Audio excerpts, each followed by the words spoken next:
সোমবার দুপুর 2টা নাগাদ দেওয়াল লিখনের মধ্য দিয়ে শীতলকুচিতে আনুষ্ঠানিকভাবে ভোট প্রচার শুরু করলেন তৃণমূল কংগ্রেস মনোনীত প্রার্থী হরিহর দাস। এদিন শীতলকুচি অঞ্চল কার্যালয়ে দেওয়াল লিখনের মাধ্যমে প্রচারের শুভ সূচনা করা হয়েছে। এরপর প্রার্থীকে সঙ্গে নিয়ে শীতলকুচি বাজারে প্রচার পরিক্রমা করা হয়েছে।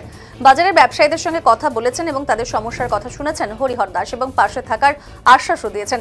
এই কর্মসূচিতে উপস্থিত ছিলেন শীতলকুচি ব্লক তৃণমূল কংগ্রেস সভাপতি তপন কুমার গুহ, অঞ্চল সভাপতি গৌরীশঙ্কর অধিকারী, শীতলকুচি অঞ্চল যুব তৃণমূল কংগ্রেস সভাপতি এনামুল হক সহ দলের একাধিক নেতৃত্ব।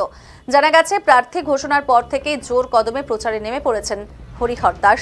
দেওয়াল লিখন থেকে শুরু করে সরাসরি জনসংযোগ সব দিকেই সক্রিয়ভাবে অংশ নিচ্ছেন তিনি, যা এলাকায় রাজনৈতিক উত্তাপ আরও বাড়িয়ে তুলেছে।